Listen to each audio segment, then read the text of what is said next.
dengue y cómo estamos en la actualidad. Esta es la agenda que vamos a tratar de desarrollar en esta horita que yo esperaría que pudiéramos hacerlo. Y bueno, lo primero que hay que decir es que el dengue, pues como todos conocemos, es una enfermedad vírica. Es muy típica de nuestras zonas como Centroamérica, Caribe. Eh, Albopictus casi no es tan frecuentemente lo que encontramos en la región, pero sí Aedes aegypti, y es el que sabemos y conocemos que tiene las patitas rayadas blancas. Muchas de las infecciones que son relacionadas a ellas son por picadura de mosquitos infectados, y esto sabemos que la enfermedad pues puede transmitirse también a los hijos, en el caso de las mujeres embarazadas, pero más que todo de forma en la que la mujer está en un contexto donde hay zancudos o mosquitos con el virus, aunque es muy poco frecuente. ¿Ustedes conocen la definición de caso? En el caso del área endémica, pues Guatemala lo es, y en este caso, si la persona tiene fiebre y tiene 2 o más de los siguientes 6 aspectos que ven acá, pues uno debe pensar siempre en dengue: náusea, vómitos, exantema, mialgias, artralgias, petequias, o inclusive leucopenia. Y en los niños hay que recordar que un niño que tenga fiebre y no tenga foco aparente de fiebre en Guatemala, pues hay que pensar en dengue, sobre todo si el tiempo de ventana es de menos de una semana. Me gustaría decir que sabemos que hay más de 4.000 millones de personas que están en riesgo de dengue, pero yo quisiera enfatizar en que una de cada 20 personas que se infectan con dengue, es decir, digamos de dengue, va a ser un dengue grave, pero de esas 20 personas, 4, por decirlo así, podrían estar en riesgo de infectarse. No todas las personas que se infectan van a desarrollar la enfermedad, uno de cada 4 nada más.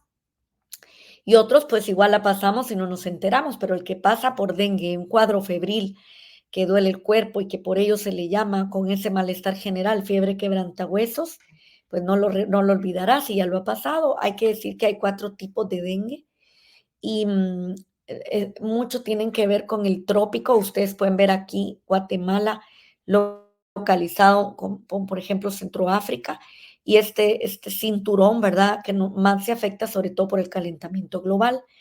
Un recordatorio del ciclo de vida de la Aedes, solo recordar que esa hembra va a vivir más o menos 45 días, pero esa hembra puede poner hasta 1.000 huevos en toda su vida, y ese huevo va a pasar por larva, ¿verdad? Por pupa, y esa pupa que la pueden ver ustedes ahí en agua limpia, va a necesitar un par de días para que eso se vaya formando, y por eso es que se insiste muchísimo en que esos imagos, huevos, pupa, larva, sea despegado de muchos recipientes en los que a veces tenemos albergando agua. Me gusta mucho esta figurita que sale de Nashur, de Fiocruz, en BBC, cómo la mosquita o zancuda va a picar, ¿verdad? Va a venir y va a picar a una persona que tiene dengue, se va a llevar en esa infección, la va a generar en su intestino, y de allí va a ir a picar a otra persona. Entonces, por eso es importante, porque ese periodo de incubación extrínseco puede durar hasta 2 semanas. Y cuando una persona tiene dengue, no es que se tenga que aislar, pero sí se necesita ese control vectorial en el sitio o en la casa donde está sucediendo. Este es un ciclo de transmisión de cómo sucede la infección, y claro, las manifestaciones que pueden ir hasta manifestaciones vasculares. Esta es una fotografía que bien podría ser cualquier sitio. A mí se me figura como podría ser final de periférico, pero también puede ser cualquier sitio de un recóndito, ni muy lejos de la capital o en cualquier sitio de Guatemala.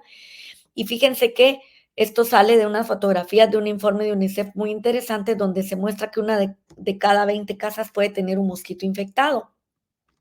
Esto, que son sitios de almacenamiento de agua en las casas que mantenemos, pues sí, se detecta en este informe del cambio climático de Guatemala, en donde se muestran 4 tipos de vulnerabilidades de Guatemala, y no solo institucional y económico, de acuerdo al destino económico para presupuesto, para salud, y ya no digamos para este tema, sino también la vulnerabilidad física y económica que yo recuerdo ahorita, que justamente acabamos de pasar con estas lluvias y que han estado haciendo estos estragos recientemente, sin preparación. Hay un escenario pesimista, un optimista, pero en ninguno de ambos escenarios o en el normal se deja de aumentar el incremento de temperatura. O sea que la precipitación o las lluvias y el calentamiento global, pues sí son algo que incide en esa arbovirosis, como ustedes lo ven acá. Hablamos mucho de evitarlo a través de lavar recipientes con cloro, restregar con cepillo los sitios y esa limpieza, porque no todo depende de esa pulverización o fumigación. Muchas veces esto puede ser una solución momentánea y en brotes pues, puede ser útil, pero quiero recordar que en Guatemala circulan los 4 tipos de dengue y eso puede ser algo de lo que nos pone en mucho riesgo, porque estos flavivirus no solo circulan los 4, sino circulan otros como Zika y chikungunya, aunque en menos intención. Y otra cosa que es súper importante, que no hay protección cruzada en los serotipos, es decir, no pasa como pasa en chikungunya o en Zika, que a alguien le da, pero tiene una inmunidad prolongada de 5 a 10 años. En este caso no, por todo lo contrario, tener una infección de serotipo diferente puede tener, según qué secuencia, mayor predisposición a complicación.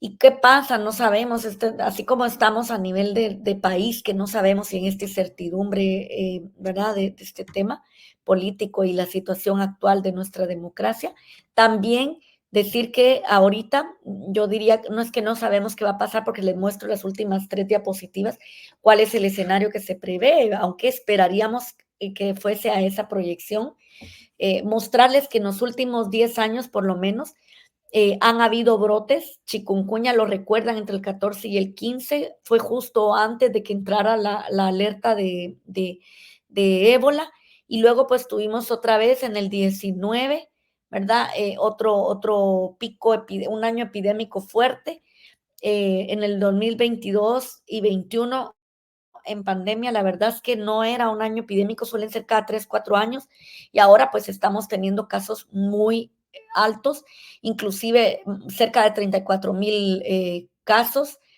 entre los tres, y si se fijan, eh, circula también chikungunya y Zika, y ustedes pueden ver qué departamento, pues por ejemplo acá Quetzaltenango, sobre todo por la costa de Coatepeque, Petén Norte, fíjense, por ejemplo, o en Alta Verapaz, y esto es lo que reportamos, porque hay que decirlo, predomina dengue como arbovirosis, pero si bien es cierto, en el 19 hubo un incremento que tenía esta tasa, pues sí, en este año se ha incrementado casi 5 veces.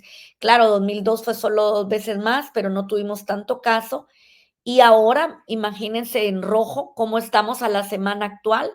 Esto fue hasta el 30 digamos, de este último corte, por decirlo así, en lo que se hace para OPS, pero miren cómo en la semana 35 íbamos en un incremento de casos, y el corredor epidémico, si lo miran, viendo, por ejemplo, en las semanas epidémicas, ¿verdad? O en las semanas cómo va, cómo el corredor epidémico nos encontramos en rojo, más o menos desde mayo, y seguimos allí. Si bien es cierto, el pico se encuentra no meseta, ha habido una ligera caída, llama la atención que todavía estamos teniendo casos, ¿verdad? Y en todos los municipios. Quiero decir que aquí no se mira, pero casi en el sitio donde no encontramos circulación, en este caso suele ser Totonicapán. No sé por qué no se presenta, no se ve esta aquí ya se ve mejor. De hecho, inclusive en el último reporte hasta la 39, que esa es hasta el último día de septiembre, ya tenemos 15 áreas de salud en donde se va reportando un incremento mayor, e incluso 4.2 veces más alta. O sea que estamos teniendo, como digo, un incremento esto de casos. Ustedes pueden ver ahí las tasas que nos encontramos, por ejemplo, en Petersur, hasta 756. Esto es por 100,000 habitantes, o sea, esto nos da índices de positividad muy altos. Zacapa está como campeón aquí, ¿verdad? Teniendo una mayor incidencia de dengue, sobre todo con signos de alarma. Pero como ustedes se pueden dar cuenta, casi solo Ixil y Totonicapán, que antes lo poníamos a cero, pero ya hay 3 casos allí, que antes aparecía hasta el corte de 35 como en gris, y ahora ya tenemos 3 casos documentados. La pirámide poblacional, 5 o 9 años, suele ser la mayor afectación. Y pues sí, esa tasa de letalidad regional que se pone de meta para el 25, que es de 0.05, la tenemos 5 veces más alta.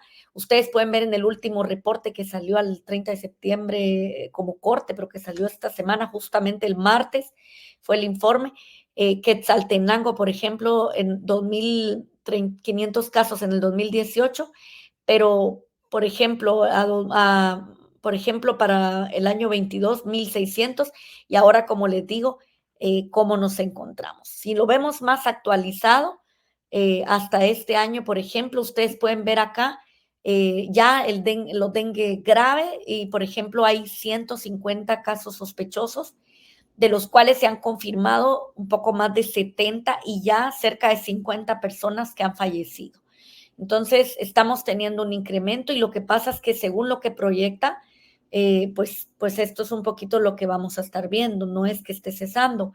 Y ustedes pueden ver aquí en este reporte que hacen de los casos dengue grave, cómo ellos reportan digamos, por área, y ven ustedes los sitios más afectados: San Marcos, Guatemala Central, Escuintla, Chiquimula, ¿verdad? Sobre todo, que son los que más están teniendo, y algunos que también están teniendo menos, pero que también lo están presentando. La letalidad, pues sí, ha aumentado y está en 0.047, y esta letalidad, como lo pueden ver, sigue siendo mayor, sobre todo en el grupo de 5 a 9 años, pero si bien es cierto, también de 10 a 14, pues no ha habido un cese. Al corte de la 35 semana, que fue el anterior reporte, el índice era 39%, pero ahora estamos en 44% de positividad. Y ya los 4 serotipos que circulaban en 15 departamentos ya circulan en 17. Ustedes pueden ver aquí en naranjita los que más están afectados, y miran dengue 1, dengue 2, dengue 3, dengue 4, más de 2 serotipos, y cómo circulan en nuestro país los 4 serotipos, lo cual hace que también haya mayor predisposición a enfermar de dengue. Esto es un modelo que sacó el Ministerio de Salud, en donde la proyección a 12 semanas todavía nos pinta para arriba, no pinta que vaya para abajo, y esta proyección que está pues haciendo, pues sí, la caída, pero esa proyección, según el histórico, nos pone todavía en que vamos a tener pues todavía casos. Ellos hacen esas recomendaciones, y ustedes van a poder tener acceso a esto si lo descargan en la página de epidemiología. Yo puse un sol aquí en lo que estamos haciendo hoy, que es un poco de las recomendaciones en atención al paciente, discutir, hablar de ello y hacer esa promoción de lo que podemos saber. Sí sabemos que las epidemias ocurren cada 3, 5 años, como lo comentaba, mucho asociado a las precipitaciones o lluvias. Hay que decir que en la biopatología sabemos que hay una inflamación de las células endoteliales y hay edema del perivascular, pero muchas veces el síndrome de choque o el paciente con dengue grave no va a pasar por un dengue previo, sino de una vez puede presentarlo en una infección primaria. Y generar anticuerpos previamente por una infección no nos va a proteger, como había dicho, porque por el contrario, esos anticuerpos son no neutralizantes y pueden ser incluso hasta potenciadores, y pueden haber, según qué comportamiento clínico, asociarse a la virulencia. La fiebre hemorrágica, pues sí se encuentra más en reinfección, hay fuga capilar, y esta infección, como digo, puede ir más, sobre todo encontrado cuando hay un serotipo previo que no era el que infecta en ese momento. Y esos anticuerpos o serotipos que no neutralizan, lo que hacen o por qué dañan o por qué son más malos, por decirlo así, porque van a hacer que haya más captación de macrófagos y más activación y más replicación viral y más carga de virus, por lo cual más enfermedad, por decirlo así.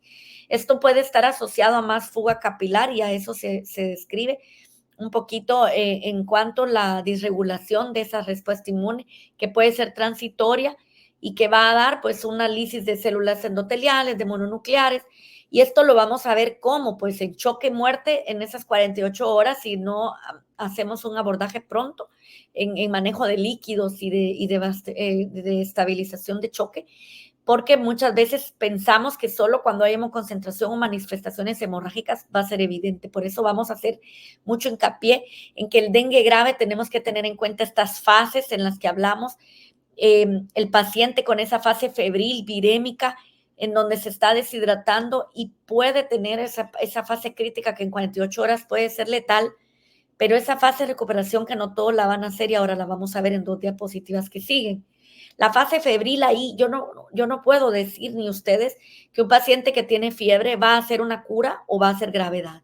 No lo sabemos, pero sí es clave y muy importante que le mandemos al paciente mucha hidratación y que controle la fiebre. Hay pequeños que pueden convulsionar y en esa fase crítica, por decir así, a la que se pasa, que no todos lo pasan, pero que puede suceder, hay un aumento de permeabilidad en esas 24, 48 horas, donde, ojo, tenemos que estar muy alertas a los signos de alarma, porque en esta fase crítica, que es cuando se ve un choque por extravasación de plasma, estos pacientes pueden tener hemorragias graves y compromiso multiorgánico, pero otros van a tener solo náuseas, vómitos. Vamos a ver los signos de alarma y van a ver que no siempre son aunados a sangrado. Y claro, los pacientes que van a evolucionar y que van a mejorar en esa fase crítica pasarán a una fase de recuperación en donde se desaparece esa permeabilidad capilar y se reabsorbe ese líquido extravasado. Y aquí ya no hay fiebre, el paciente mejora clínicamente y todo el cuadro hemodinámico y orina mejor, pero algunas veces el paciente va a hacer esas manchas en islas de mar rojo, que lo vamos a ver más adelante, acompañado mucho prurito. En este sentido, la fase de recuperación uno esperaría que algunos pacientes puedan tener signos de hipervolemia si ese ha sido el curso del manejo extendido. Hoy en día ya no hablamos de dengue hemorrágico, hablamos de dengue severo, y en el dengue hablamos si hay dengue con signos de alarma o sin signos de alarma, y en el dengue severo casi siempre que vamos a estar muy atentos a esta definición. Y la tienen aquí porque antes hacíamos un llamado de dengue hemorrágico, pero cuando decíamos dengue hemorrágico estábamos hablando del paciente que sangra, que no necesariamente es el paciente que está con signos de alarma. Y ustedes pueden ver aquí en el anaranjado, esta es nuestra guía que se actualizó el año pasado a finales, se entregó en pandemia. Dengue con signos de alarma. Aquí los signos de alarma yo quiero que pongan atención porque dice dolor abdominal intenso o sensibilidad, vómitos persistentes, el sangrado, mucosas claro y el aumento progresivo del hematocrito, pero letargia e irritabilidad o la lipotimia o el paciente que está hipotenso postural, ese paciente requiere un monitoreo estricto horario de signos vitales y de hidratación. Y ahí es cuando más tenemos que centrarnos en si el paciente puede tener un dengue grave o no. Porque ya cuando tiene el sangrado grave o tiene un compromiso multiorgánico, está en choque, pues lo vamos a saber porque ese paciente ya va a estar, pues probablemente ya no lo alcancemos. Y claro, las manifestaciones clínicas de dengue para sospecharlo lo tienen acá. El paciente, como dijimos, va a tener ese cuadro de fiebre quebrantahuesos, puede tener o no ese exantema macular. Muchos pacientes pueden tener el mismo dengue hasta el 7-10 días y lo vamos a ver aquí. Y esos síntomas ceden porque el paciente va a hacer esa anorexia, náusea, vómitos o hipersensibilidad, va a ceder la fiebre y va a resolver el cuadro. Como decía, 1 de cada 4 que se infectan con dengue va a hacer manifestaciones, el resto no. Las manifestaciones de sangrado, pues las vamos a ver sobre todo como una complicación. Estas son el exantema morbiliforme que les digo de las islas en un mar rojo, aquí las pueden ver. Uno esperaría este exantema morbiliforme ya cuando el paciente está resolviendo el cuadro, ¿sí? o algunas veces localizado, pues aquí ven en el muslo, pero podemos verlo también en rostro, en tórax, aunque menos frecuente. Esto ya es un poco más cuando los pacientes tienen manifestaciones hemorrágicas, puede haber dermatitis seborreica o exacerbada. Y esta es una serie paraguaya que tiene un poco más de 60 pacientes, cerca de 70, en donde ellos documentan en los primeros 5 días, fíjense, la mayoría de pacientes tuvo estas lesiones que van muy de la mano con fiebre. O sea que el paciente febril con exantema se presentó en general antes de los 5 días, pero hay un 2% que se presenta hasta los 10 días, así que puede reparecer, o sea que no dejarlo de lado. A mí me gusta mucho esta y la siguiente diapositiva de esta guía que se hizo de arbovirosis porque hace un cuadro comparativo de signos y síntomas que podemos tener en dengue, chikungunya y zika, pero yo si tuviera que decir como qué es lo que más miramos, chikungunya suele ser como el idioma maconde quiere decir chikungunya, el que se encorva, hay mucho dolor, mucha artralgia, tobillos hinchados, edema, hay sinovitis, incluso puede haber rash, pero es muy pruriginoso, puede haber conjuntivitis. En Zika, 80% de los pacientes no tendrá sintomatología, pero puede haber rash también. No es tan frecuente las fiebres altas, puede haber conjuntiva o edema o eritema. Y en dengue sí que encontramos ese cuadro que podría tener asociación con los signos de alarma. Náusea, vómitos, puede ser más asociado a dengue. Y aquí lo pueden ver en los elementos que justifican la sospecha en las fases también de chikungunya, que es la que más da fase crónica, que puede ser incluso hasta más de 3 meses. Y en el caso de dengue, pues no, pero sí puede haber fatiga y dolor y cefalea retrocular. Hay la sospecha que tiene calidad de evidencia, ya si es alta, moderada o baja, generalmente para sospechar en dengue, manifestaciones como aumento de hematocrito, leucopenia y trombocitopenia nos dan mayor calidad de evidencia o alta para pensarlo, menos si lo que el paciente tiene pues es pérdida o molestia del sabor, o tos, o elevación de tranzas, o dolor retrocular. Y en este sentido, muy atentos para hacer esa diferenciación. El diagnóstico lo vamos a hacer podemos hacer con PCR o con serología, pero ojo, cuando hablamos del NS1 puede ser muy sensible, pero es un tiempo muy corto, puede ser entre 2 y 4 días de la sintomatología, pero hay mucha discusión si deberíamos de hacer ese NS1 porque el NS1 puede ser cruzado con otros flavivirus, pero además ese NS1 lo que pasa es de que podría estar negativo y la gente se confía y dice, me salió negativo el NS1 y ya no tengo dengue. Y con los anticuerpos no va a pasar antes del tercer o quinto día. Entonces, si el paciente tiene 1 o 2 días del cuadro, no nos sirve. Y si lo hace después de 10 días, puede ser que ya esté negativo. Y eso no excluye el diagnóstico que muchas veces es clínico. Podemos apoyarnos con PCR, podemos apoyarnos con la leucotrombocitopenia, que nos puede servir, o el aumento de aminotransferasas. La leucopenia puede verse mucho más en el segundo día del cuadro, incluso por abajo de 1000 glóbulos blancos hasta el quinto día. Y claro, nos hemos encontrado con que dengue, trombocitopenias abajo de 100,000. Pero hay que tener en claro que aunque haya proteinuria, algunos cilindros y los tiempos prolongados, esto suele ser menos frecuente. Y claro, también la trombocitopenia puede ser parte de un cuadro que no sean signos de alarma. Para el tratamiento hay que clasificarlo siempre porque así será el abordaje. Entonces, tenemos 4 grupos de intervención. Esto es parte también de nuestra guía actualizada. Grupo A, grupo B1, grupo B2 y grupo C. ¿Cómo así? Grupo A, dengue sin signos de alarma. Este paciente tolera vía oral, está orinando bien, no tiene condiciones ni de riesgo social ni comorbilidades. Este paciente, nivel primario, puede estar en casa, vigilancia, seguimiento, hidratación.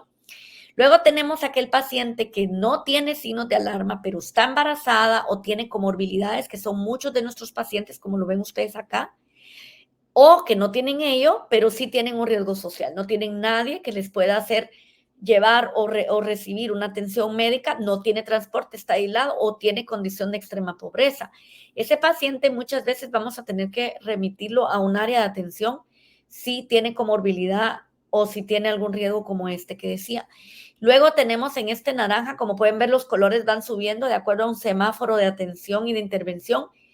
Cuando tiene signos de alarma, los que ya comentamos, este paciente necesita ser visto en una unidad de dengue para líquidos intravenosos y monitoreo horario. Insisto mucho esto porque si lo vamos a ingresar para mandarlo a un servicio donde nadie le va a tomar los signos vitales, ni va a ver si orina, ni va a ver su estado de alerta, ni va a ver esa revisión, entonces estamos mal porque eso no es lo que deberíamos de hacer. Y luego tenemos el grupo C, que es el dengue grave, que este paciente va a tener, como lo dijimos, ya lo clasificamos, requerimiento de tratamiento de urgencia y en área crítica. Para el paciente que tiene dengue y lo sospechamos, sabemos que sí tiene, entonces nos vamos para acá y lo clasificamos. ¿Qué tiene? Dengue sin signos de alarma es A o B1, no tiene signos de alarma, pues es B2. Y recordar que en dengue grave, pues ya lo colocamos aquí en dengue, acá en rojo. Siempre hay que hacer un diferencial, sobre todo en nuestro país. Estas que aparecen acá, quisiera destacar que COVID, sobre todo Omicron, dio mucha manifestación de diarrea. Y esto ha sido, aunque ya se considera más endémico, ha sido algo que se ha traslapado ambos diagnósticos. En el tratamiento de dengue, incluso los casos de dengue se van a resolver solos y van a recuperarse en general. O sea, no hay un tratamiento específico ni algo que uno pueda decir, mire, esto vamos a darle, la denguina famoso que la gente se toma, no hay que necesidad de dar antibióticos ni antivirales, porque no tenemos de momento. Y lo que sí necesitamos es el control de la analgesia, de la fiebre, una evaluación repetida de signos vitales, que esto es clave, y de líquidos, porque muchas veces ese aumento de permeabilidad capilar va a llevar a esa pérdida de volumen y el paciente no le estamos reponiendo y se nos puede complicar en nuestras narices. Los líquidos cristaloides, mucha atención, hay que utilizarlos, pero con cuidado de no recargar o sobrecargar a los pacientes. Sangre o plaquetas o hemoderivados, no hay indicación de transfundir a menos que el paciente esté con sangrado activo, y esto hay que insistirlo muchísimo.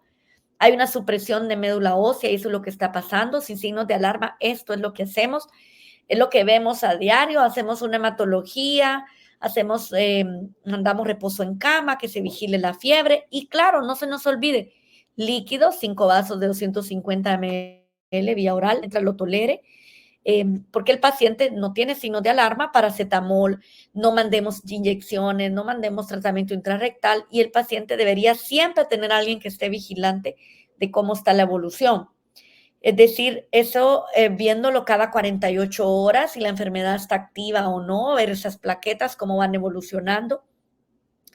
Y claro, si no tiene signos de alarma, pero está embarazada o tiene comorbilidad o tiene riesgo social, entonces se debe valorar ese ingreso a una sala general, pero compensando la comorbilidad del paciente, hidratando vía oral. Y algo que yo lo coloqué aquí en amarillo es, si el paciente no tolera la vía oral y no tiene signos de alarma, vamos a hidratación intravenosa, Hartmann o salino, y según requerimientos y viendo esa morbilidad y esa volemia, medios físicos, sintomático, usemos mosquitero en la fase febril, porque ese paciente con fiebre, si lo pican zancudos, va a picar a más en la familia y vamos a tener un brote en la casa. Entonces, ese monitoreo y ese seguimiento hay que darlo al paciente diario, viendo que ese paciente baje la fiebre. Si el paciente que no tiene signos de alarma, pero tiene comorbilidad, está embarazado, tiene riesgo social, no le tenemos que hacer laboratorios todos los días ni hacer ese conteo o estarle pinchando cada día, pero sí los signos vitales, viendo ese pulso, viendo esa frecuencia, signos vitales y la oximetría, que eso es sumamente importante, que el paciente orine, que el paciente esté excretando. En los niños se busca que estén por lo menos 6 cambios de pañal en el día, la lagrimeo, la fontanela, que llore ese niño con lágrimas. Este paciente hay que ver signos vitales y signos de alarma, también horario, y cada 4 horas que no esté teniendo signos de alarma. En el caso de que el paciente vaya muy bien o clínicamente esté más estable, siempre notificamos, vemos que no hay signos de alarma, está tolerando vía oral, está estable, y la hemograma ya notamos una tendencia a aumento de plaquetas, pues puede ir a casa y manejo ambulatorio. De no ser así, se incrementa el riesgo de muerte y se traslada. Si no tiene forma de reanimar a ese paciente, trasládelo a un sitio donde se tengan condiciones. Claro, o hay que recordar que tras administración de bolus de líquido, el paciente va a tener una respuesta fisiológica. Por lo tanto, no demos salino y damos en bolus en chorro y lo dejamos allí y luego no valoramos cómo está respondiendo los signos vitales. Esto es importante, esa valoración horaria y si hay descompensación de electrolitos o cómo está concomitantemente el paciente en su estado metabólico también. Si el paciente está teniendo un deterioro neurológico que muchas veces se nos pasa por alto, el estado de alerta, tenemos que vigilarlo en un área crítica. O sea, no podemos que porque todo está bien, el paciente letárgico tiene que tener un área de revisión intensiva. El paciente adulto mayor o que tiene comorbilidad, tenemos un cuadro en esta guía que sale en el 2020, donde ustedes pueden ir viendo los líquidos generalmente a 5 cc por kilo y no a 7, como podemos incrementarlo en un paciente que esté pues, más joven o que esté con menos comorbilidad. Y se va valorando y se va valorando, pero si se fijan, esto es cada hora. Y siempre vamos viendo de acuerdo a los signos de alarma desapareciendo, que el paciente mejore el hematocrito, que tolere la vía oral, que esté comiendo. Esto es clave para el manejo de los pacientes. Las próximas 3 diapositivas que van a ver son tomadas de una capacitación recientemente que tuvimos y a mí me gustó. Es la importancia del triaje en dengue. O sea, tenemos que ponerlo así como un semáforo. Dengue grave necesita atención inmediata. Si tiene signos de alarma, no debería estar más de media hora sentados, pero no que lo miremos. Y si tiene el paciente un cuadro de comorbilidad o riesgo social o está embarazada, no debería de tardar más de una hora en que le ofrezcamos suero oral en lo que lo revisamos. Ese triaje salva vidas y esa atención o esa intervención es clave. Los signos vitales, los signos de alarma los tenemos acá y hay que recordar que fiebre y uno más de estos signos es un dengue con signo de alarma. No juntemos varios, es decir, con 2 que tenga el paciente fiebre y algo más, ya hace signos de alarma. Estos aspectos para manejo médico es clave. La fiebre de dengue tiene que durar menos de 7 días. Si tiene más de 7 días de fiebre, pensemos en algo más. No esto de que se sobreinfectó, pensemos qué es lo que pasa con ese paciente. La extravasación que va a durar 24 48 horas va a suceder en la fase febril, en lo que cambia a fase crítica. No mandamos pruebas rápidas para ir controlando, no se necesita transfusión ni antibióticos.